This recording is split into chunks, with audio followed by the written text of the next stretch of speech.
Hi, Internet. In this video, I will be going over 10 ways to live below your means. I have some notes written up, so I will be looking at my screen periodically. The first tip I have is to automate your savings first. So, you want to treat savings like a bill that you have to pay.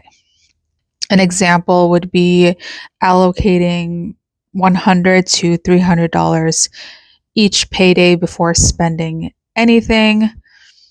The second way to live below your means is to delay purchases. Give yourself between 24 to 72 hours for smaller purchases and 1 to 3 months for much larger purchases. So you want to give yourself a waiting period before buying non essentials. And the third way to live below your means is to buy fewer but better options instead.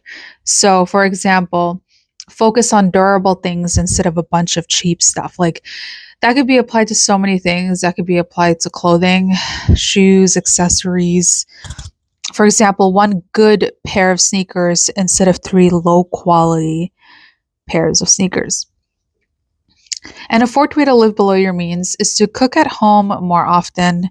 Eating out does add up very quickly or ordering in. An example would be to cook dinner 5 nights a week instead of ordering delivery. I'm not against online orders or eating out at restaurants. I think that's completely fine. It can be fun, it can be used for social purposes. But making food at home is healthier. You know exactly what's going into your food. Well, it's usually healthier, not always. But, there's a lot of different things you can do. For me personally, when we do go to restaurants and I discover a new meal or a new combination of ingredients that I really, really like, and I didn't know that I would like them, I try to replicate the meals I eat out at restaurants at home.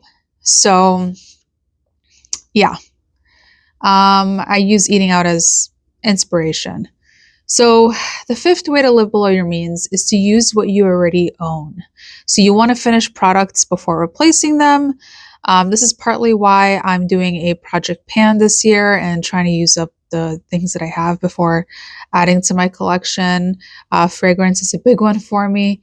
Um, yeah, so if you want to do a project pan, highly recommend, especially if you have a lot of different products. And try not to give into sales and promos. The sixth way to live below your means is to create simple uniforms. So this will lead to fewer clothing decisions. And because you're making less decisions with clothing, it means fewer impulse purchases. If you're satisfied with what you have in your closet and your drawers, wherever you store, however you store your clothing, if you're making less decisions, you're more likely to say no to items that you see at the mall. Um, and I think it's okay to buy multiples of the same thing. I have multiples of the same thing, so it looks like I'm wearing the same shirt every day or every other day, but that's because I have multiple of them. And the seventh way to live below your means is to regularly track your spending because awareness changes behavior. An example of this would be to look over your bank transactions, PayPal, whatever payment method you use, at least once a week. The eighth way is to avoid lifestyle inflation. This is a big one.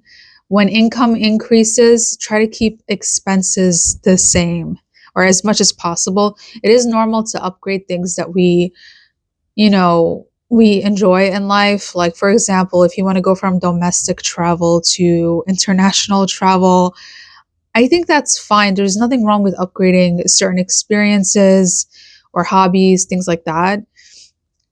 But I think for larger purchases, we just have to be a little bit more careful. So, for example, just raise your savings instead of upgrading everything. I think in the long run, it'll be much better, like investing, especially.